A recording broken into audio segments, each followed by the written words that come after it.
Hey guys, it's Lochlan Grahame here from Cobden Hasten, and we're catching up with Karunn from Thornton+King, a partner and an accredited property specialist as well. So thanks for joining us today, Karunn. Thanks so much for having me, Lochlan. What are some of the common things that you get asked about the tenant specifically from a landlord?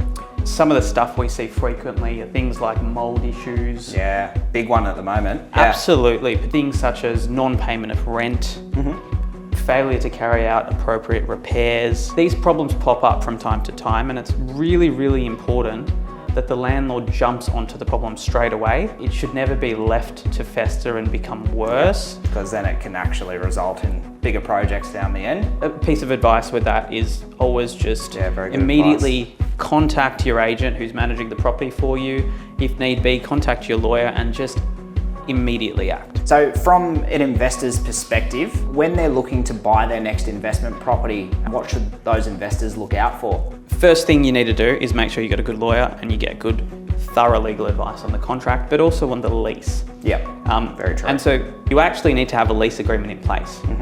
Sometimes we see a lot of handshake rental agreements and stuff like that. Yeah, self-managed opportunities, that sort of stuff. Yeah. Exactly. So it's important that you check the terms of the lease, check that there is a lease. Or have a good lawyer do it for you, of course. Or have a good lawyer do it for you, absolutely. Once you've got the lease, then you want to see things like who's managing the property? Is there a bond? How much is the bond? Is it actually 4 weeks rent? Has it been lodged with the bond board? How frequently is rent paid? When was the rent last increased? Are you actually getting a market rent? Sometimes we see on a contract for the sale of land, certain things are being sold to the new buyer, or things are not being sold to the new buyer, but the landlord might have a particular obligation under the lease contract to provide those things. So a common example could be a property that's leased with a washing machine. But when the vendor sells the property, they take the washing machine with them. So guess what? Now you've got a new buyer with a contractual obligation to find a washing machine for the tenant. Tenant. It's not what you want to have to deal with on your first day as a new property owner. To elaborate on investors purchasing an investment, how about when they're selling them as well? What are some of the notice periods that they need to give the tenant and the agent, and how does that all look? It really comes down to the terms of the lease.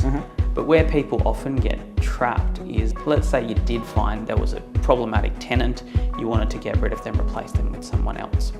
It makes a big difference whether the property is marked on the contract as vacant possession, in which case you only have to give them, say, a 30-day notice period. The condition is that you actually have to have that on the contract. And the lease can't be currently under a fixed term, because you can't kick a tenant out while they're under a fixed term. So that would only happen under an expired lease. They're still, correct. Makes sense. Let's say you do have an expired lease and you don't mark the contract vacant possession, you then have to give a 90-day notice period to that tenant to get them out.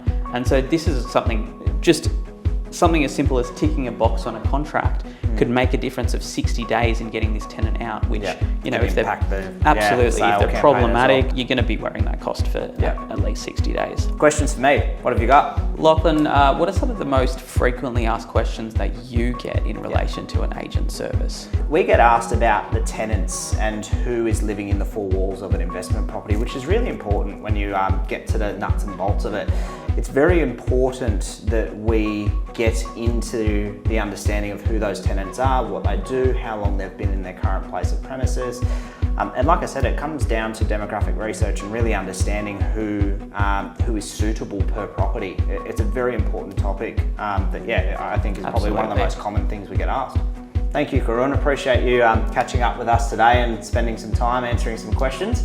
Obviously, it'll be very helpful for our investors. If you ever need to review, some information in terms of the market, or you're looking at purchasing another investment property potentially, or even selling, please reach out to the team and we'll be happy to pass on Karunn's details to assist you further. Thanks so much for tuning in.